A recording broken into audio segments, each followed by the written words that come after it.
ዩቲዩብ ነው እኮ እንዳለ የጠፋው ሙሉ ነው እንደጠፋው ሙሉ እኮ ነው ወደ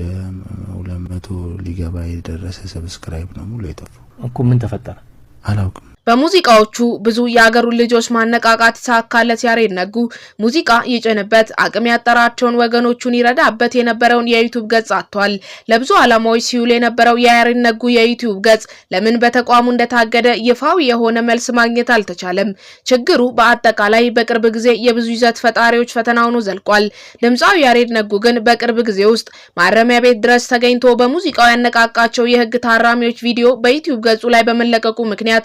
ያጋጠመው ቅጣት እንደሆነ አምኖ ተናግሯል ያሬድ ነጉ በዚህ አነጋጋሪ የማረሚያ ቤት ኮንሰርት ላይ በህግ ጥላ ስር ሆነው ከመደበኛ መዝናናት የራቁትን ያገሩ ልጆች አይዟችሁ እንዳላቸው ይታወሳል በኋላ ልክ ያሬድ ነጉ ታራሚዎችን ያነቃቃበት ቪዲዮ ከ200,000 በላይ ተከታዮች በነበረው የዩቲዩብ ቻናሉ ላይ በጫነ በቅርብ ጊዜያት ውስጥ ባዶ እጁን ቀርቷል ያሬድ ነጉ ለዚህ ቻናሉ መዘጋት ዋነኛ ምክንያት እስር ቤት የተቀረጸው ኮንሰርት በቀጥታ ዩቲዩብ ላይ ሲጫን የተፈጠረ ቁጣ ነው ብሎ ያምናል ያሬድ እንደሚለው ከሆነ ወገኖቻቸው በታራሚዎች የተጎዱባቸው ቪዲዮውን ያዩ ሰዎች ለዩቲዩብ አመልክተው ሊያዘጉበት ይችላሉ ሌላው ያሬድ ነጉ የሚጠረጥረው የቻናሉ መዘጋት ምክንያት ከራሳቸው ከታራሚዎች መሃል የግለኝነት ወይንም ፕራይቬሲ መብቴ ተነካ ሊሉ የሚችሉትን ነው እነዚህ ወገኖች ለዩቲዩብ አመልክተው ሳያዘጉብኝ አልቀሩም ብሎ ያዝናል ባጭሩ ያሬድ ነጉ በሚሊዮን ብሮች ሊሸጥ የሚችለውን ሚሊዮን ብሮች ሊያመጣለት የሚገባውን ሀብቱን እንደዋዛ ተሰናብቶታል የያሬድ ነጉ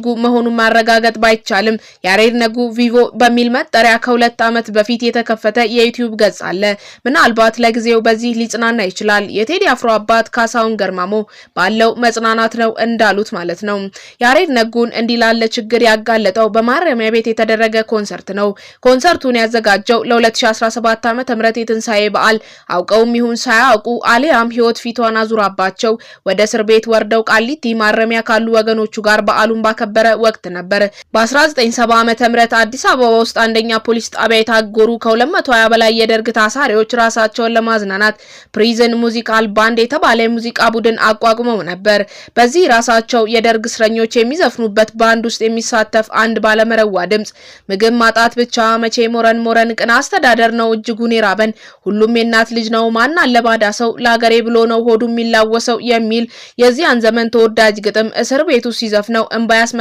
ነበር ሲል ከታሳሪዎቹ አንዱ አንዳርጋቸው ጽጌ ጽፏል አንዳርጋቸው ጽጌ ትውልድ አይናገር እኛም አንናገር በተሰኘ መጽሐፍ ውስጥ ልክ ምግብ ማጣት ብቻ መቼ ሞረን ቅን አስተዳደር ነው እጅጉን ይራበን ሁሉም የናት ልጅ ነው ማን አለባዳ ሰው ላገሬ ብሎ ነው ሆዱ የሚላወሰው የሚለው ግጥም የፕሪዝን ሙዚቃል ባንድ አቀንቃኝ እስር ቤቱ ሲያዜመው በዚያ ማጎሪያ አብሮ የነበረው ተሸላሚው ጸጋዬ ገብረመድህን ስቅስቅ ብሎ ያለቅስ እንደነበር አስነብቧል እስር ቤት ውስጥ አዚመው ታላቁን ባለቅኔ የሚያስለቅሱ ከያንያን የነበሩበት ዘመን ያስደንቃል አንዳርጋቸው ጽጌ በሴት ጾታ የሚገልጻት ፕሪዝን ሙዚቃል ባንድ ዘወትር ማታ በዚያ የሰቆቃ እስር ቤት ውስጥ ለምታቀርበው ኮንሰርት ልምምድ ታደርግ እንደነበረ ይገልጻል የዛሬው ጉዳያችን ያሬድ ነጉ ይህንን 50 ዓመት የተጠጋው ታሪክ የደገመ ልዩ ሰው ነው በኢትዮጵያ እስር ቤት ውስጥ የሙዚቃ ድግስ አቅርቧልና ያሬድ ነጉ የመርካቶ አራዳ በሚለው ዘፈኑ የብዙሃኑ ልብ ውስጥ የገባ ራሱ የመርካቶ አራዳ ነው መርካቶ አካባቢ ቀበሌ 30 ተወልዶ ያደገው ያሬድ በህይወቱ ብዙ ፈተናዎችንና ውጣውረዶችን አልፏል በልጅነቱ ወላጅ አባቱን ያጣ ሲሆን ሲሞትም የስጋ ዝምድና ለሌላቸው ጎረቤቱ ያሬድን አደራ ብሎ ነበር ያለፈው ወላጅ እናቱ በህይወት ብትኖርም ያደገው ግን እናቴ ሚላት ያቺ የወላጅ አባቱ ጎረቤት ጋር ነው ያሬድ ስለሷ ሲያወራ እንባ ይተናነቀዋል እግዚአብሔር የሰጠኝ ልጇ ነኝ እሷም እግዚአብሔር የሰጠኝ እናቴ ናት በማለት ይገልጻታል በልጅነቱ ብዙ ችግርን እንዳሳለፈ በግልጽ የሚናገረው ያሬድ ነጉ የሚኖሩበትን ቤት ላልጋ ፈላጊዎች ያከራዩ እንደነበርና አልጋው ሲከራይ እሱ አልጋ ስር በመተኛት ለሊቱን እንደሚያሳልፍ ገልጿል በአንድ ወቅት ተሸካሚ እንደነበረም አልሸሸገም ይህንን ሁሉ ማሳለፉን እንደማያፍርበት ለሌሎች መማሪያ ይሆን ዘንድ ማጋራት እንደፈለገ ከሰይፉ ጋር በነበረው ቃለ ምልልስ ተናግሯል ወደ ሙዚቃው ዓለም ከመግባቱ በፊት ዳንሰኛ ነበር ባቡይ ዘለቀና ሚኪ ጎንደርኛ ሙዚቃዎች ላይም በዳንሰኝነት ተሳትፏል በኢትዮጵያን አይድል ሳይቀር በዳንስ ዘርፍ ተወዳድሯል እያለ ወደ ሙዚቃው በመሳቡ ምክንያት ወደ ሙዚቃው ዓለም ተቀላቅሏል ሆኖም ግን በሙዚቃ ክሊፖቹ ላይም ሆነ በመድረክ ላይ ዳንሰኝነቱን አሁንም ያስመሰክራል። በእርግጥ ከመርካቶ አራዳ በፊት ነጠላ ዜማ ቢኖረውም የመርካቶ አራዳ የሚለው ሙዚቃ ግን ያሬድ ነጉ የሚለውን ስም ከፍ አድርጎ አስነስቶለታል። ስለ መርካቶ መስፈን በፊት ጀምሮ ያስበው የነበረ ነገር እንደሆነና ስራውን በመወደዱ እድለኝነት እንደሚሰማው ገልጿል። ከዛ በኋላ በርከት ያሉ ተወዳጅ ነጠላ ዜማዎችን አርሶናል። ኮሪያስታ፣ ያጉቴ፣ ሁሉ ሀገሬ፣ ጨመረ፣ ወዬ፣ የወደደ አታውቂም፣ ዞራ ዞራ የመሳሰሉ ሙዚቃዎችን በግሉ ሲያደርሰን ከሌሎች ሙዚቀኞች ጋር በመጣመር ደግሞ ከሚኪ ጎንደርኛ ጋር ኢትዮጵያዊ፣ ከኤርትራዊቷ ድምጻዊት ሚለን ኃይሉ ጋር ቢራቢሮ እንዲሁም ለድምጻዊ ሙሉዓለም ታከለ የኩላሊት ንቅለ ተከላ ገቢ ማሰባሰቢያ ተብሎ በተሰራው ጓደኝነት የተሰኘ ሙዚቃ ላይ ተሳትፏል። ያሬድ ነጉ በተለያዩ ጊዜያት አድናቆትንም ስድብንም አስተናግዷል። በተለይ እሱ ብቻ በሚታወቅበት አፍሮቢት በተባለው ሙዚቃ ስልት ላይ የዘፋኞች መበርከትና ማንም እየተነሳ የሚያቀነቅንበት ስልት እየሆነ ሲመጣ ከነሱ ጋር አብሮ በመደመር አሁን አንተም ዘፈንክ ተብለ ሲኦል ልትገባ ነው ወይ እስከመባል ደርሷል። ከኤርትራዊቷ ቀበጥ ድምጻዊት ሚለን ኃይሉ ጋር የሰሩት ቢራቢሮ የተሰኘ ሙዚቃ ከጅምሩ ጀምሮ ብዙ አባብሏል። አንዳንድ ያልተገቡ እንቅስቃሴዎችና መነካካቶች የታዩበት የሙዚቃ ክሊፑ ከኢትዮጵያውያን ይሁን ከኤርትራውያን ትችት አስተናግዶ ነበር። እኔ ነፃ ሰው ነኝ፣ ነፃነቴን እወደዋለሁ፣ አዲስ ነገር ስላመጣው ባህሌን ተውኩ ማለት አይደለም የምትለው ሚለን ምንም ቢባል ምን በስራው እንደማትጸጸት አክላለች። ይህችን ቀበጥ ከየት አገኛት ግን ለሚለው ጥያቄ ያሬድ ሲያብራራ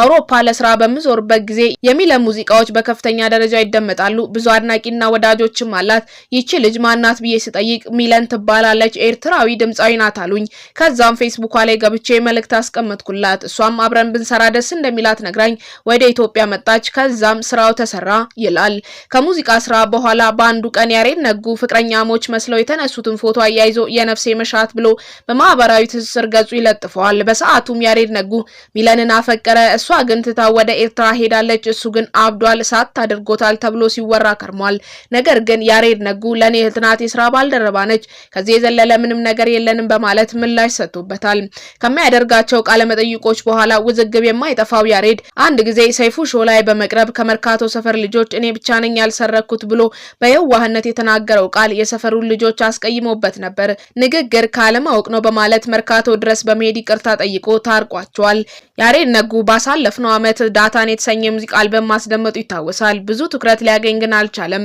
ዳታን የተሰኘ የያሬድ ነጉ አልበም ባለፈው ዓመት ጥር 9 ቀን 2017 ዓ.ም በስሙ በተከፈተው የዩቲዩብ ቻናል እና በሁሉም ዓለም አቀፍ የሙዚቃ መተግበሪያዎች በዞጃክ ወርልድ አማካኝነት እንደሚሰራጭ ተገልጾ ነበር። ያ አልበም ግን እንደተጠበቀው የብዙ አድናቂዎችን ቀልብ አላገኘም። ከዚያ የባሰው ግን የዚህ ዝግጅት መነሻ ሆነን በስሙ የተከፈተው የዩቲዩብ ቻናሉ መዘጋቱ ነው። ይህ ቻናል ሲዘጋ አልበሙን በሙሉ ይዞት ይጠፋል። የሰራው ገንዘብ ካለም ውሃ ይበለዋል። በያሬድ ነጉ ላይ የደረሰው በደል በጣም ያሳዝናል። ኢትዮጵያ ውስጥ ማረሚያ ቤት ተገኝቶ የሙዚቃ ድግስ በማቅረብ ምናልባትም በቅርብ ጊዜ ብቸኛው ሰው ያሬድ ነጉ ከደረሰበት ጉዳት አገግሞ ዳግም በሚያማምሩ ስራዎቹ እንድናገኘው ተመኝተን እንሰናበታችሁ። ቸር ያቆየን።